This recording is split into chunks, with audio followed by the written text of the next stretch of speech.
Abu Jahl Utba Saiba অনেক চেষ্টা করেছে, কিন্তু বিশ্ব নবীজির কোরআনের দাওয়াত বন্ধ করতে পারে নাই। কিয়ামত পর্যন্ত কোরআন ওয়ালারাও থাকবে, কোরআনের বিপক্ষের লোকও থাকবে। কথা বলেন ঠিক কিনা? ও মুসলমান ইমানদার আল্লাহর গোলাম, আল্লাহ রাব্বুল আলামিন বিশ্ব নবীজিকে এই দুনিয়াতে প্রেরণ করেছেন একটাই মাত্র কারণ। আল্লাহ রাব্বুল আলামিন ডাকতে বলতেছেন, ইয়া আইয়ুহার রাসূল বাল্লিগ মা উনজিলা ইলাইকা মির রাব্বিক।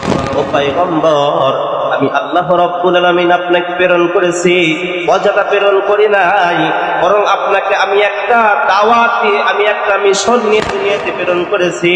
আর মিশনটা হলো, আমি আল্লাহ রাব্বুল আলামিন যা নাজিল করব, এই নাজিলকৃত বাণী আপনি মানুষের দ্বারে দ্বারে পৌঁছায় দিবেন। জোরে বলেন সুবহানাল্লাহ।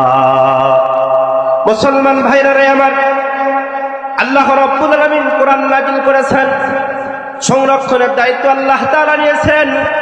বিশ্ব নবীজিকে আল্লাহ তাআলা বিশ্ব নবীজির প্রতি যখন কোরআন নাজিল করলেন, বিশ্ব নবীজিকে আরবের লোকেরা আলামিন উপাধি দিয়েছিল, কিন্তু যখন কোরআনের দাওয়াত দেওয়া শুরু করলো, এক পর্যায়ে তারা বিশ্ব নবীজিকে জাদুকর বলল, বিশ্ব নবীজিকে পাগল বলেছে। কথা বলেন ঠিক কিনা?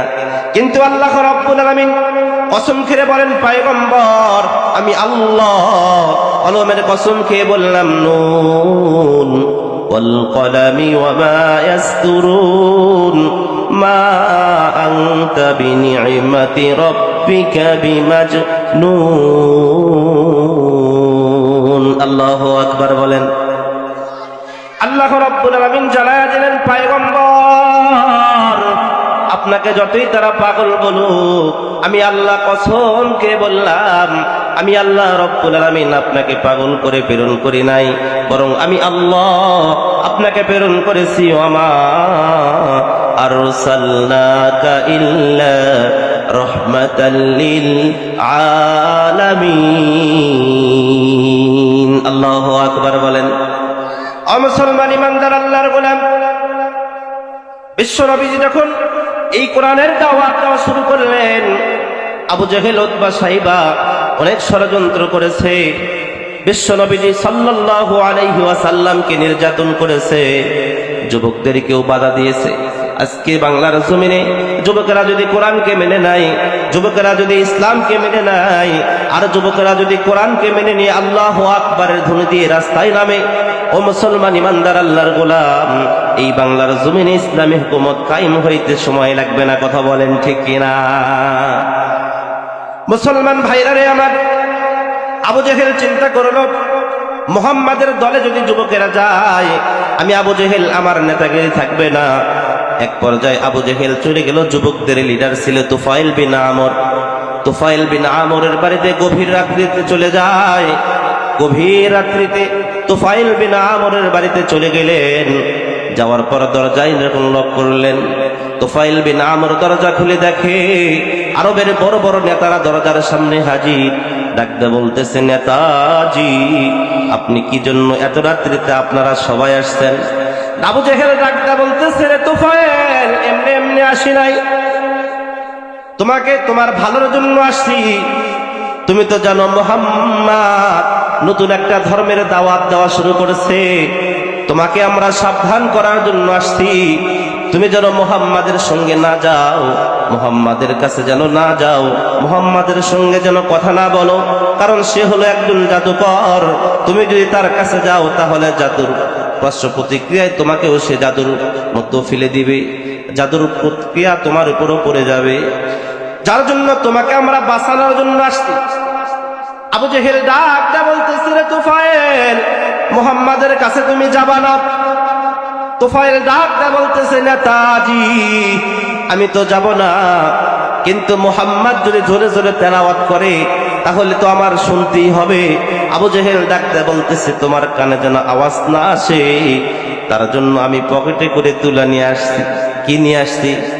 তুলা নিয়ে আসছি রে তুফাইল, তোমার কানের মধ্যে তুলে দিয়ে বন্ধ করে দেব, তাহলে মুহাম্মাদের তেলাওয়াত তোমার কর্ণগোচর হবে না। তুফাইল বিন আমর আদ-দাওসির কানের মধ্যে তুলে দিয়ে যখন কান বন্ধ করে দেয়, তুফাইল বিন আমর কানের মধ্য দিয়ে তুলার কারণে কথা স্পষ্ট শুনতে পায় না। তুফাইল বিন আমর রাস্তা দিয়ে যায়, মানুষ হাসাহাসি করে। তুফাইল বিন আমর এক পর্যায়ে গেলেন, দেখতেছেন মসজিদে নববীর মধ্যে বিশ্ব নবীজি নামাজে দাঁড়াইছেন, তাকবীরে তাহরিমা আল্লাহু আকবার বলার জন্য হাত উঠাইছেন। পিছন থেকে নজর করে দেখে, তুফাইল বিন আমর নজর করে দেখে এত সুন্দর হাত দেখা যায়। এই হাতটা অন্য কোনো মানুষের হাত নয়, এই হাতটা হলো মুহাম্মাদুর রাসূলুল্লাহ সাল্লাল্লাহু আলাইহি ওয়াসাল্লামের হাত দেখা যায়। জোরে বলেন সুবহানাল্লাহ। তুফাইল বিন আমর হাত দেখে পাগল হয়ে গেছে, মনে মনে চিন্তা করতেছে, হাই রে হাই, আমি এই জিন্দেগিতে এত সুন্দর হাত আমি তো কোনোদিন দেখি নাই। ও মুসলমান ইমানদার আল্লাহর গোলাম, আল্লাহ রাব্বুল আলামিন আমার আপনার নবীকে এত সুন্দর করে সৃষ্টি করেছেন। হযরত ইউসুফ আলাইহিস সালাতু ওয়াস সালামকেও আল্লাহ তাআলা সুন্দর করে সৃষ্টি করেছেন। কথা বলেন ঠিক কিনা? বলতে পারেন হুজুর ইউসুফ আলাইহিস সালাতু ওয়াস সালাম সবচেয়ে বেশি সুন্দর আমরা জানি। না না, কিতাবের মধ্যে আসছে আল্লাহ রাব্বুল আলামিন সৌন্দর্যকে একটা ভাগ করেছেন, এরপরে দুইটা ভাগ করেছেন, ভাগ করার পর এক ভাগ দিয়ে আল্লাহর নবী হযরত ইউসুফ আলাইহিস সালাতু ওয়াস সালামকে আল্লাহ তাআলা সৃষ্টি করেছেন। জোরে বলেন সুবহানাল্লাহ। আর পুরো ভাগটা হলো মুহাম্মাদুর রাসূলুল্লাহ সাল্লাল্লাহু আলাইহি ওয়াসাল্লাম। ও মুসলমান ইমানদার আল্লাহর গোলাম, বিশ্ব নবী সবচেয়ে সুন্দর। আর আল্লাহ রাব্বুল আলামিন বলেন, আমি সবচেয়ে সৌন্দর্য করে মানুষকে সৃষ্টি করেছি। সুবহানাল্লাহ বলেন। পৃথিবীতে যতই সৃষ্টিজীব সুন্দর হোক না কেন, সমস্ত সৃষ্টিজীবের মধ্য থেকে সবচেয়ে সুন্দর হলো মানুষ। জোরে বলেন সুবহানাল্লাহ। এত সুন্দর করে আল্লাহ তাআলা মানুষকে কেন সৃষ্টি করলেন, কি উদ্দেশ্যে সৃষ্টি করলেন?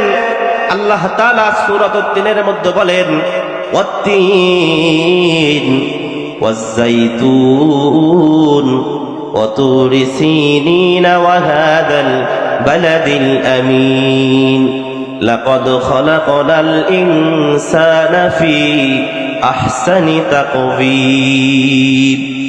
মুসলমান ভাইরা রে আমার, আল্লাহ রাব্বুল আলামিন সূরাতুত তিনের মধ্যে চারটা কসম খাইলেন।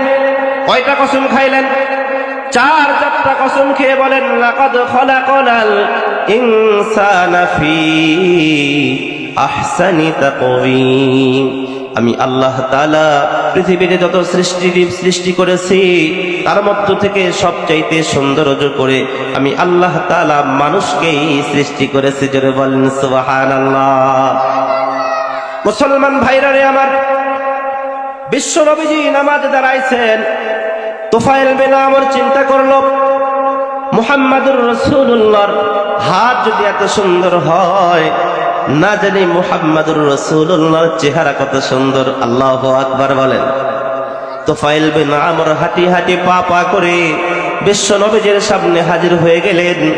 তুফাইল বিন আমর পূর্ণিমার চাঁদের দিকে তাকায় একবার, চাঁদের দিকে নজর করে একবার, আর বিশ্ব নবীজির চেহারার দিকে তাকায় একবার, একবার চাঁদের দিকে তাকায়, একবার মুহাম্মাদুর রাসূলুল্লাহর চেহারার দিকে তাকায়। সুবহানাল্লাহ বলেন। তুফাইল বিন আমর চাঁদের দিকে তাকায়, বিশ্ব নবীজির চেহারার দিকে তাকায়, আর চিন্তা করে, হাই রে হাই, আবু জেহেল বলেছিল সে হলো পাগল, সে তো জাদুকর বলেছিল, কিন্তু না না, এত সুন্দর চেহারার মানুষ কখনো পাগল হইতে পারে না। আল্লাহু আকবার বলে। তুফাইল বিন আমর চিন্তায় পড়ে গেলেন। এবার বিশ্ব নবীজির সামনে হাজির হয়ে গেলেন। বিশ্ব নবীজির সামনে হাজির হয়ে ডাকতে বলতেছেন, নবী আমার ডাকতে বলতেছেন, তোমার নাম কি? ডাকতে বলতেছে, আমার নাম তুফাইল। এবার যখন কথোপকথন হইতেছে, তুফাইল বিন আমর শুনতে পাইতেছে না। এক পর্যায়ে বিশ্ব নবীজি ডাকতে বলতেছে, যদি অনুমতি দাও তাহলে কানের তুলে তোমার খুলে দিব। তুফাইল বিন আমর বললেন, খুলে দেন। এবার খুলে দেওয়ার পর কথোপকথন চলতেছে। এক পর্যায়ে বিশ্ব নবীজিকে ডাকতে বলতেছে, মুহাম্মদ, আবু জেহেল তো আমাকে বলল আপনি নাকি পাগল, আপনি নাকি জাদুকর, আপনি নাকি কবি, কিন্তু না না, আমিও তো একজন কবি, কিন্তু আপনার কথা তো আমার কবির সঙ্গে আমিও একজন কবি, আমার সঙ্গে তো মিলতেছে না। সুবহানাল্লাহ বলেন। এবার তুফাইল বিন আমর বিশ্ব নবীজির সঙ্গে কথা বলতেছেন। বিশ্ব নবীজি ডাক দিয়ে বলতেছেন, তোফায়েল, তোমাকে যে বলেছে আমি যে কিতাব থেকে তেলাওয়াত করি এটা হলো আমার বানানো, তাহলে তোমাকে আমি একটু শোনাবো। তোফায়েল বিন আমর ডাক দিয়ে বলে, আমাকে একটু তাহলে আপনি শোনান। বিশ্ব নবীজি তেলাওয়াত শুরু করলেন, তাহা মা আনজালনা আলাইকাল কুরআনা লিতাশকা। আল্লাহু আকবার বলেন। বিশ্ব নবীজি তেলাওয়াত করতেছেন, আর তুফাইল বিন আমরের চোখ বেয়ে বেয়ে পানি পড়তেছে রে মুসলমান। এক পর্যায়ে তুফাইল বিন আমর ডাক দিয়ে বলতেছে, ও মুহাম্মদ, ও পয়গম্বর, আমি তো একজন কবি, আপনি যে তেলাওয়াত করলেন আপনার তেলাওয়াত শুনে আমি বুঝতে পারলাম আপনি যে কিতাব থেকে তেলাওয়াত করলেন এটা পৃথিবীর কোনো মানুষের বানানো কিতাব নয়, এটা হলো আমার আল্লাহর পাঠানো কিতাব। জোরে বলেন সুবহানাল্লাহ। তুফাইল বিন আমর ডাক দিয়ে বলে, পয়গম্বর, আমি আর দেরি করতে চাই না, আপনি আমারে পড়ায়া দেন লা ইলাহা ইল্লাল্লাহু মুহাম্মাদুর রাসূলুল্লাহ। জবান খুলে সকলে পড়ি সাল্লাল্লাহু আলাইহি ওয়াসাল্লাম। মুসলমান ভাইরা রে আমার, আজকে আমরা কোরআন পড়তে পারি না। যদি যুবককে বলা হয়, রে যুবক, তুমি কি কোরআন তেলাওয়াত করতে পারো? যুবক বলতেছে, হুজুর আমি সব পারি কিন্তু কোরআন পড়তে পারি না। কথা বলেন ঠিক কিনা? যুবককে যদি বলা হয়, রে যুবক, তুমি কি গান পারো? বলতেছে, কোন শিল্পীর গান শুনবেন? এরকম যুবক আছে না নাই? ও মুসলমান, বড় দুঃখের বিষয়, আজকে আমরা মুসলমান বলে পরিচয় দিই কিন্তু কোরআন পড়তে পারি না। কিন্তু বিভিন্ন শিল্পীর গান যুবককে বলতে হয় না, যুবকদের গান মুখস্থ আছে না নাই? তুমি নামের মুসলমান নাকি কামের মুসলমান? তুমি নামের মুসলমান নাকি কামের মুসলমান? ভেবে চিনতে দেখো তুমি কেমন মুসলমান। তুমি নামের মুসলমান নাকি কামের মুসলমান? কথা বলেন ঠিক কিনা? কালেমা পড়তে গেলে হাজার হাজার ভুল, নামাজের কথা সে তো থাকলো বহু দূর। তোমার মুখে শুনি আবার মমতাজের গান। কথা বলেন ঠিক কিনা? ফাটা যায়, চিরা যায়, জোরা দেওয়ার মানুষ নাই। এ যুবকেরা, পারো না? তুমি নামের মুসলমান নাকি কামের মুসলমান? লিল্লাহি তাকবীর। মুসলমান ভাইরা রে আমার, আজকে যুবকরা কোরআন পড়ে, বয়স হয়ে গেল 70 বছর 80 বছর, বৃদ্ধ মানুষও চিন্তা করে না আল্লাহ তাআলা আমাকে যে কিতাব দিয়েছেন এই কিতাবটা কেন দিলেন? কিতাবটা পড়ার জন্য দিয়েছেন, মানার জন্য দিয়েছেন। আজকে আমি কোরআন পড়তে পারি না, দুনিয়াতে আফসোস করতেছি না, টাকার গরমে, শক্তির গরমে, ক্ষমতার গরমে। কিন্তু আল্লাহ তাআলা সেই দিন ডাক দিয়ে বলবেন, ইউকালু লিসাহিবিল কুরআন, ইউকালু লিসাহিবিল কুরআন ইকরা ওয়ারতাকি কামা কুনতা তুরাতিলু ফিদ দুনিয়া ফাইন্না মানজিলাকা ইনদা আখিরি আয়াতিন তাকরাউহা। বান্দা, দুনিয়াতে তুমি যেরকম ভাবে কোরআন তেলাওয়াত করতে, আজকেও তুমি সেরকম ভাবে তেলাওয়াত করো। বান্দা, তুমি যত আয়াত তেলাওয়াত করবা আমি আল্লাহ রাব্বুল আলামিন তোমাকে তত তালা জান্নাত দিয়ে দেব। জোরে বলেন সুবহানাল্লাহ। মুসলমান ভাইরা রে আমার, আমি আপনি যদি কোরআনকে মেনে নিই, আল্লাহ রাব্বুল আলামিন বলেন, মান করো হারফ মান করো আল কোরআন ফাস্তাযখারাহু ফাআহাল্লা হালালাহু ওয়া হাররামা হারামাহু আদখালাহুল্লাহুল জান্নাহ। সুবহানাল্লাহ বলেন। মান করো আল কোরআন, যে ব্যক্তি কোরআন পড়ে, ফাস্তাযখারাহু ফাআহাল্লা হালালাহু ওয়া হাররামা হারামাহু, আল্লাহ রাব্বুল আলামিন কোরআনের মধ্যে যে সমস্ত বিষয় হালাল করেছেন, হালালকে গ্রহণ করে, হারামকে বর্জন করে। বলেন তো দেখি, বিড়ি খাওয়া হালাল না হারাম? গরুর গোশত খাওয়া হালাল না হারাম? মহিষের গোশত খাওয়া হালাল না হারাম? শুয়োরের গোশত খাওয়া হালাল না হারাম? মোহরানা দেওয়া হালাল না হারাম? যৌতুক নেওয়া হালাল না হারাম? যৌতুক নেওয়া কি? কথা বলে না মারে। যুবকরা চিন্তা করতেছে, হুজুর যৌতুক যদি না নিই তাহলে তো কাম হবে না, এজন্য যুবকেরা আও করতেছে না, নেই কথা বলতেছে না নাকি? যৌতুক নেওয়া কি? হারাম। ও মুসলমান, যেটা হালাল সেটা আদায় করে না, যেটা হারাম সেটা বিয়ের আগে নিয়ে নেয়। কথা বলেন ঠিক কিনা? আবার ওই ঘর থেকে তারাই আবার কয়, হুজুর দোয়া করবেন আমার ঘরে যেন একটা সন্তান হয় আব্দুল কাদের জিলানীর মতো। দোয়া চায় কি চায় না? চায়। নেক সন্তান হবে ওই সময় যখন আমরা হব আব্দুল কাদের জিলানীর বাবার মতো। আমরা যখন বাবারা হব আব্দুল কাদের জিলানীর বাবার মতো, আর আমাদের স্ত্রীরা যখন হবে আব্দুল কাদের জিলানীর মার মতো। যদি এরকম হইতে পারে তাহলে আমাদের পরিবারে আল্লাহ তাআলা আমাদের স্ত্রীদের পেটে আল্লাহ তাআলা আব্দুল কাদের জিলানীর মতো সন্তান পাঠায় দিবে। কথা বলেন ঠিক কিনা? দেখবেন বিয়ের আগে যৌতুকের টাকা আগে 5 লাখ দেওয়া আগে, তারপরে বিয়ে পড়ানোর সময় দেখবেন মৌলবি আসে। আহা, আমি তো চিন্তা করি, আচ্ছা বলেন তো দেখি, বিয়ে পড়ানোর জন্য যখন কাজী আসে সে হিসাব করে, 1000-এর উপর হিসাব করে টাকা নেয় কি নেয় না? নেওয়ার পরে দেখবেন 10 লাখ টাকা যৌতুক, নগদ হলো 1101 টাকা। 1 টাকা কিন্তু রাখাই লাগবে। কথা বলেন ঠিক কিনা? কোথায় পাচ্ছে এটা? ওই 1 টাকা রাখাই লাগবে। এরপরে আবার দেখবেন বিয়ে পড়ানোর পরে 10 লাখ টাকা ও যৌতুক নিয়ে গেল। যে ইমাম নামাজ তার হচ্ছে বিয়েটা পড়াইলো, সেই ইমামক দেয় 200 টাকা। কথা বলেন ঠিক কিনা? তাও আর দেখবেন 10 টাকার লোট, 20 টাকার লোট, তার মধ্যে থেকে আবার বাড়ির যা গুনবার লাগা দেখে এমনও টাকা দেয় মাঝখান দিয়ে চিরা।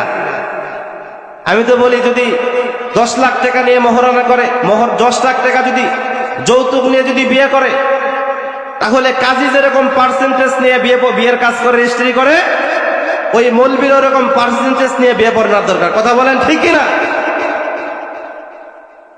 ওহো, আসল জায়গায় বিয়ে পড়ানোর সময় আপনি হারাম দিয়ে শুরু করলেন। কেমন করে আপনি আশা করেন আপনার ঘরে আব্দুল কাদের জিলানী আসবে? আব্দুল কাদের জিলানী কেমন ঘরের সন্তান ছিলেন শুনবেন? বলবো ভাই, বলবো। মুসলমান ভাইরা রে আমার, হযরত আব্দুল কাদের জিলানী এমনি হয় নাই। মা বোনদেরকে বলবো, মা আপনাদের জন্য এই ওয়াজটা শোনা বড় দরকার। কারণ মা যদি ভালো হয়ে যায় তাহলে পুরা পরিবার ভালো হয়ে যাবে। মা যদি ভালো হয়ে যায়, মা যদি কোরআনওয়ালা হয়ে যায়, তাহলে সন্তানও কোরআনওয়ালা হয়ে যাবে। কারণ একটা সন্তান সবচাইতে বেশি সময় মার সঙ্গে যায়। কথা বলেন ঠিক কিনা? ও মা, আপনি যখন নামাজে দাঁড়ায় গেছেন, আপনার সন্তানকে যদি আপনি পাশে দাঁড়ায় নেন, আপনি যখন সিজদায় যে বলবেন সুবহান রাব্বিয়াল আ'লা, আপনার ছোট্ট বাচ্চা যখন সিজদায় যে কিছুই বলতে পারবে না, সিজদায় যাবে। আপনার নামাজ হোক আর না হোক, আল্লাহ তাআলা ডাকতে বলবে, রে ফেরেশতা দেখ, তোরাই তো বলেছিলি এই মানুষেরা দুনিয়াতে যে মারামারি ফাটাফাটি করবে, আমাকে তোমরাই বলেছিলে যে আল্লাহ আমরাই তো আপনার ইবাদত করি। আমি যে বলেছিলাম ইন্নী আ'লামু মা লা তা'লামুন, আমি আল্লাহ যা জানি তোমরা তা জানো না। ওই যে তাকায় দেখো, একজন আমার বান্দি সিজদায় চলে গেছে, আর ছোট্ট একটা অবুঝ বাচ্চা সেও সিজদায় চলে গেছে। সুবহানাল্লাহ বলেন। আল্লাহ রাব্বুল আলামিন ফেরেশতাকে ডাকতে বলে, ফেরেশতা, ওই নিষ্পাপ ছোট্ট বাচ্চার তো নামাজ ফরজ হয় নাই, ও যে সিজদায় বলছে, সিজদার মধ্যে মাথা লাগায় দিয়েছে, সিজদার মধ্যে একবার যদি মাথা লাগায় দিই, একবার যদি বলে সুবহান রাব্বিয়াল আ'লা, জিবরাইল আমিন আলাইহিস সালাতু ওয়াস সালাম 30,000 বছর যদি সিজদায় পড়ে থাকে, যে পরিমাণ সওয়াব পায়, বান্দা যদি একবার সুবহান রাব্বিয়াল আ'লা বলে, আল্লাহ তাআলা ওই বান্দার আমলনামায় সে পরিমাণ সওয়াব দান করে দেয়। জোরে বলেন সুবহানাল্লাহ। হযরত আব্দুল কাদের জিলানীর বাবার নাম ছিল আবু মুসা জঙ্গি রহমাতুল্লাহি আলাইহি। আবু মুসা জঙ্গি রহমাতুল্লাহি আলাইহি কেমন আল্লাহওয়ালা ছিলেন রে মুসলমান। আবু মুসা জঙ্গি রহমাতুল্লাহি আলাইহি নদীর পাশ দিয়ে যাচ্ছিলেন। এমন সময় নজর করে দেখে নদীর মধ্য দিয়ে একটা ফল ভেসে যাচ্ছে। এমন সময় আল্লাহর বান্দা খোদার কারণে ফলটা উঠায় খেয়ে ফেলে। এরপরে চিন্তা করতেছে, ও আল্লাহ, আমি যে ফলটা খাইলাম এই ফলের মালিকের কাছ থেকে তো আমি অনুমতি নিই নাই। আর না বলে কোনো জিনিস খাওয়া তো চোরের শামিল। যুবকেরা কত মানুষের কাছের আম, কাঁঠাল, মারা দেয়, দেয় কি দেয় না? একটা বড় চিন্তা করে না, না বলে যে জিনিস আমি খাইলাম এটা হলো চুরি করার শামিল, না বলে কোনো জিনিস নেওয়া এটাও হলো চুরির শামিল। কথা বলেন ঠিক কিনা? আবু মুসা জঙ্গি রহমাতুল্লাহি আলাইহির ভিতরে ভয় কার? আল্লাহর ভয়, যে আমি একটা ফল খাইলাম, ফলের মালিকের কাছ থেকে আমি অনুমতি নেই নাই। যদি কাল কিয়ামতের দিন আল্লাহ তাআলা আমাকে যদি চোরের কাতায় দাঁড় করায়, তাহলে আল্লাহর আদালতে আমি কি জবাব দিব? আল্লাহর বান্দা এবার চিন্তা করলেন, ফলের মালিককে আমার খোঁজার দরকার। হযরত আবু মুসা জঙ্গি রাহমাতুল্লাহি আলাইহি নদীর কিনার দিয়ে যাইতেছেন, যাইতে যাইতে একটা আপেলের বাগান দেখা যায়। এবার দারোয়ানকে ডাক দিয়ে বলতেছে, ভাই এই বাগানের মালিককে? ডাক দিয়ে বলতেছেন, বাগানের মালিক আমার বাগানের মধ্যে বসে আছে। আবু মুসা জঙ্গি রাহমাতুল্লাহি আলাইহি হাঁটি হাঁটি পা পা করে বাগানের মধ্যে যখন চলে যায়, বাগানের মধ্যে যাওয়ার পর নজর করে দেখে একজন বৃদ্ধ মানুষকে দেখা যায়। এবার ডাকতে বলতেছে, আল্লাহর বান্দা, আমি নদীর কিনারা দিয়ে যাচ্ছিলাম, এমন সময় হয়তো আপনার বাগানের একটা ফল নদীর মধ্যে পড়ে যায়, আর না বলে আমি ফলটা খেয়ে ফেলেছি, আপনি আমাকে একটু মাফ করে দেন। সুবহানাল্লাহ বলেন। আল্লাহর বান্দা চিন্তা করলো, হায় রে হায়, বেড়া দিয়ে ঘিরা দিয়ে কতভাবে আমি বাগানটাকে সংরক্ষণ করার চেষ্টা করি, তারপরও কিছু মানুষের হাত থেকে ফল রেহাই পাই না। এ কেমন যুবক, নদীর মধ্য দিয়ে একটা ফল ভেসে গেছে, সেই ফলটার মাফ নেওয়ার জন্য আমার কাছে আসছে। তাহলে আমার ঘরে একটা মেয়ে আছে, কিতাবের মধ্যে আসছে আব্দুল কাদের জিলানী, তিনার বাবা অর্থাৎ আব্দুল কাদের জিলানীর নানা, তিনার ঘরে আব্দুল কাদের জিলানীর মার বয়স এখন 4 বছর। কয় বছর? আব্দুল কাদের জিলানীর মার বয়স তখন 4 বছর। এবার আল্লাহর বান্দা চিন্তা করতেছে যে যুবকটা নদীর মধ্য থেকে ফল খাইছে, ফলের মাফ নেওয়ার জন্য আমার কাছে আসছে, এই যুবকটা সাধারণ কোন যুবক না। আমার ঘরে যে একটা মেয়ে আছে, এই মেয়েকে একজন দিনদার ছেলে দিয়ে বিবাহ দেওয়া আমার দায়িত্ব। কত যুবকেরা আমার গাছের ফল চুরি করে নিয়ে যায়, কিন্তু এই যুবকটা ফল মাফ নেওয়ার জন্য আমার কাছে আসছে। এই জামানার মধ্যে সবচেয়ে আল্লাহওয়ালা এই ছেলেটাই হবে। জোরে বলেন সুবহানাল্লাহ।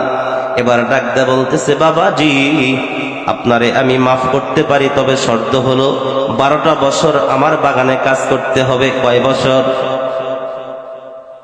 12 বছর কেন বললেন? ওনার চিন্তা হলো আমার মেয়ের বয়স 4 বছর। কয় বছর? আর 12 বছর পর কয় বছর হবে? 16 বছর হয়ে যাবে। মনের মধ্যে তামান্না, যদি এই ছেলেটা আল্লাহওয়ালা হয়, আল্লাহর ভয় যদি এই ছেলের মধ্যে থাকে, তাহলে 12টা বছর আমার বাগানে কাজ করবে, আর 12টা বছরে আমি পরীক্ষা নিরীক্ষা করব। যদি সত্যিকারের আল্লাহর ভয় থাকে, তাহলে আমার একমাত্র মেয়ে, এই মেয়েকেই আমি এই ছেলের সঙ্গে বিবাহ দেব। জোরে বলেন সুবহানাল্লাহ।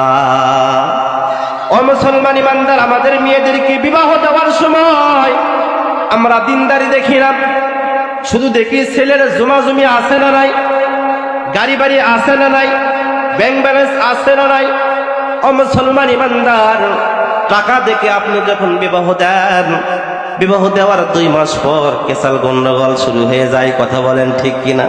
3 মাস হচ্ছে ওই মেয়ের আর সংসার হয় না। কিন্তু যদি আপনার মেয়েকে ওই টাকা পয়সা গাড়ি বাড়ি না দেখে একটা দিনদার ছেলে দিয়ে বিবাহ দিতে পারেন, ওই ছেলেটা হইতে পারে দিনমজুর, হইতে পারে টাকা পয়সা ব্যাংক ব্যালেন্সওয়ালা হইবে না, হইতে পারে গরিব মানুষ, কিন্তু যদি দিনদার হয়, আপনার মেয়ে তার ঘরে এত শান্তিতে থাকবে যে শান্তির আপনি চিন্তাও করতে পারবেন না। কথা বলেন ঠিক কিনা? ও মুসলমান ইমানদার, আল্লাহর গোলাম, উলামায়ে কেরাম, হাফেজ কোরআন দেখে আপনার মেয়েদেরকে বিবাহ দেন। আপনার মেয়েকে যদি আলেম দেখে বিবাহ দিতে পারেন, ও মুসলমান ইমানদার, যৌতুকের টাকার জন্য কোনো আলিম কোনোদিন তার স্ত্রীকে প্রহার করেছে এরকম নজির নাই। কথা বলেন ঠিক কিনা? কোনো আলেমের দ্বারা তার স্ত্রী, শ্বশুর শাশুড়ি নির্যাতিত হয়েছে এরকম কোনো নজির নাই রে মুসলমান। আমরা বাবা, আমরা মা, আমাদের দায়িত্ব হলো একজন নেককার সন্তান দেখে আমাদের মেয়েদেরকে বিবাহ দেওয়া, একজন নেককার ছেলে দেখে আমাদের মেয়েদেরকে বিবাহ দিব। আমাদের ছেলেদেরকেও একজন নেককার মেয়ে দিয়ে বিবাহ দিব, কথা বলেন ঠিক কিনা? টাকা পাইলেই পাগল হইবেন না। 10 লাখ টাকা দিবে, টাকার বিনিময়ে আপনার ছেলেকে আপনি বিক্রি করবেন না। টাকার বিনিময়ে যদি আপনার সন্তানকে আপনি বিক্রি করেন, ওই ঘরের মধ্যে কিন্তু শান্তি পাবে না।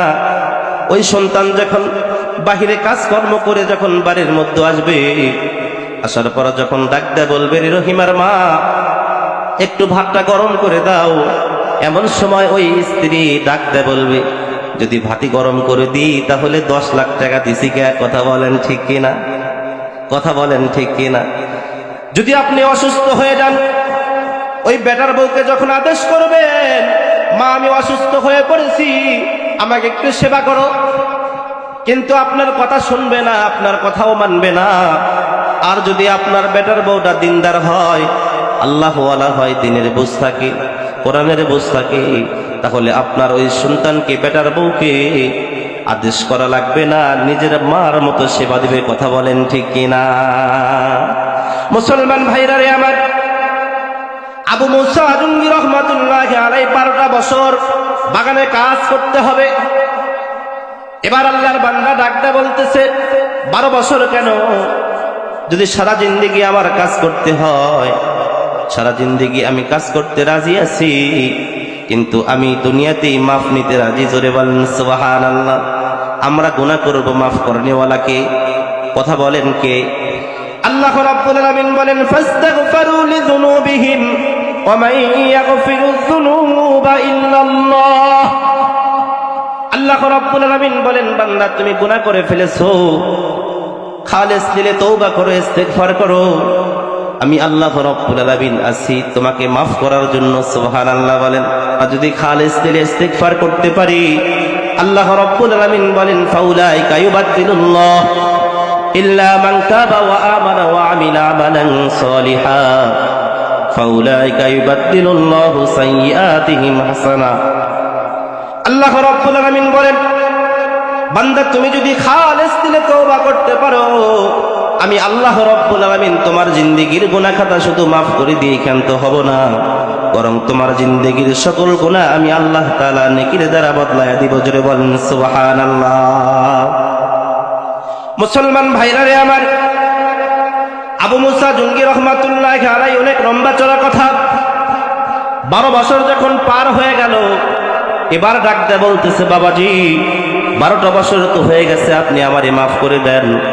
আল্লাহর বান্দা ডাকতে বলতেছে, রে যুবক, তোমাকে আমি মাফ করতে পারি, আমার ঘরে একটা মেয়ে আছে, এই মেয়েকে তুমি যদি বিবাহ করো। আল্লাহর বান্দা ডাকতে বলতেছে, বিবাহ করতে আমি রাজি আছি, কিন্তু আমি মাফ নিয়েই যাব। এবার ডাকতে বলতেছে, রে যুবক, তুমি তো আমার মেয়েকে বিবাহ করার জন্য রাজি হয়েছো, কিন্তু আমার মেয়ে হলো কানা, আমার মেয়ে হলো বোবা, আমার মেয়ে হলো লুলা। ও মুসলমান ইমানদার, কোন যুবককে যদি বলা হয় তোমাকে 1 কোটি টাকা দেব, কিন্তু তোমার ঘরের বউ হলো কানা, লুলা, ফসা, বিয়ে করবে রে যুবক? এ যুবক, বিয়ে করবা তোমরা? 1 কোটি টাকা দিলে বিয়ে করবা? কিন্তু আল্লাহর বান্দা ডাকতে বলতেছে, না না, আমি বিবাহ করতেও রাজি আছি, আমার মাফ নিতেই হবে। আল্লাহু আকবার বলেন। আল্লাহর বান্দা যখন বিবাহ করলেন, বাসর ঘরে যখন গেলেন, যাওয়ার পর নজর করে দেখেন, শ্বশুর বলেছিল কালো, বলেছিল কানা, বলেছিল বোবা, কিন্তু ঘরের মধ্যে প্রবেশ করে দেখে পূর্ণিমার চাঁদের মতো সুন্দর। সুবহানাল্লাহ বলেন। আল্লাহর বান্দা ঘর থেকে বের হয়ে দৌড় মারবে, এমন সময় শ্বশুরের সাথে দেখা হয়ে গেছে।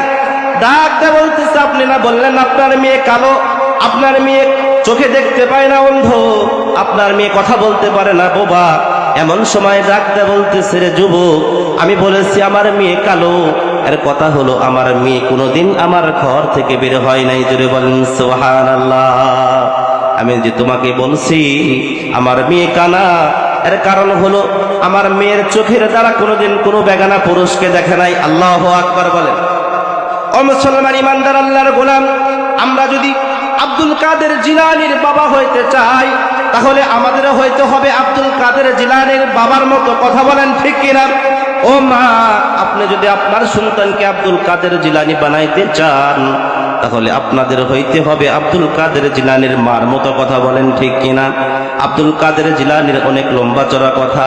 আব্দুল কাদের জিলানীকে যখন মাদ্রাসায় ভর্তি করাইলেন, হুজুরকে বলতেছে, হুজুর আপনি একটু আলিফ বা তা তা পড়ান।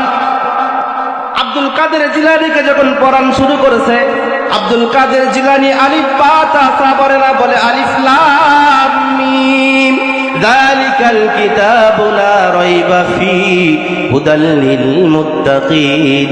তেলাওয়াত করতে করতে 18 পারা তেলাওয়াত করছে। সুবহানাল্লাহ বলেন। আব্দুল কাদের জিলানী তিনি 18 পারা তেলাওয়াত করে শুনাইলেন। তিনার মাকে ডাকা হলো, আপনি ডাকতে বলতেছেন আলিফ লাম মিম, আপনি পড়তে বললেন আলিফ বা তা সা, কিন্তু আপনার সন্তান তো 18 পারা কোরআন মুখস্থ শোনাইছে। সুবহানাল্লাহ বলেন। কেন আপনি এরকম করলেন?